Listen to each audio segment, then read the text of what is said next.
What's up, my wizards? Dev from SBMTG. Well, we got one more Magic Origins spoiler for you today. The last 2 days, there have only been one card apiece, but they're interesting cards. This guy is super interesting. This is Deathblade Predator, and we don't know what to think about this guy. A lot of people really don't know. Some people are very excited, and there's a lot of cool applications this has.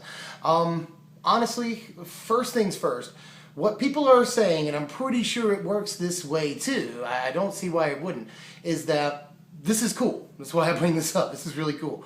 Is that he swings in, everything does combat damage, alright. His ability then triggers and goes on the stack, alright. State-based effects are then checked at that point, and the creatures with 0 toughness from combat damage, including him at this point, will go to the graveyard, and then his ability will resolve. So that's something really interesting to think about when you're looking at this guy. A lot of stuff being said about this card as far as what deck he goes in.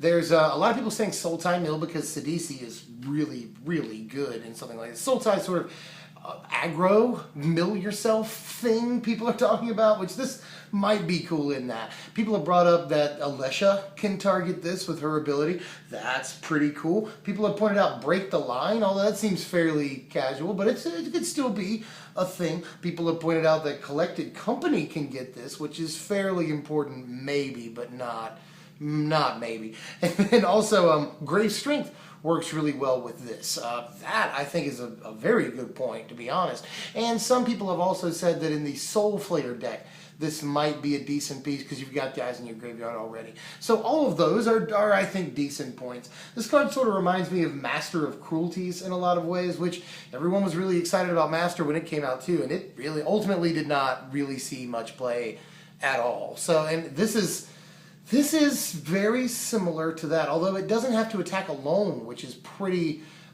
important when you're comparing the two cards at least. So I do like it, and I do like a deck maybe that dredges or turns its whole library over into its graveyard and then attacks with this somehow, you know, unblockable or something like that. But that's an awful lot of work to do, and I think it'll probably go more into a deck that is already doing something cohesive and this just goes along with it. Like, I don't think this will be the entire deck, you know. It's very, very removable. It's out of bolt range, and it goes under Abzan Charm. That's pretty cool, but it also gets hit by a bevy of other stuff. Roast, Valorous Stance is a thing, Languish, which is going to be an important card.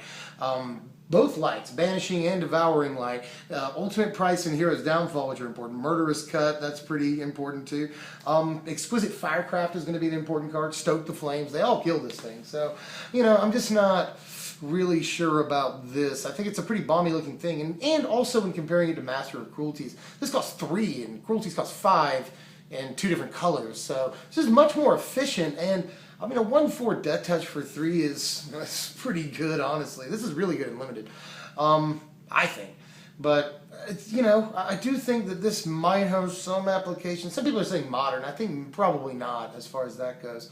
But it could have standard applications. I'm going to go ahead and give it a 6 1/4 for now, but understand that that is actually a good score. 6 1/4 means playable in some decks. So I think that's exactly what this is, but whether it's truly playable remains to be seen. I'm not sure. But let us know how you feel about this guy, because he's definitely been a point of a pretty good conversation piece all day. There's been a lot of discussion about him since he came out. So let us know what you think. Throw your 2 cents in. That's what I've got to say about him. And, you know, sub if you haven't done that yet. Do all the stuff. Like, share, comment, subscribe. Helps us out. And keep in touch. Next deck tech, again, I'm going to throw this up to you. It's either going to be Goblins with Magic Origins or Boros Burn with Magic Origins. I want to get more opinions on that before I put one out. So let me know which one you want to see more, and we'll see you guys next time. As usual, I'm Dev from SBMTG. Thanks for watching, my wizards.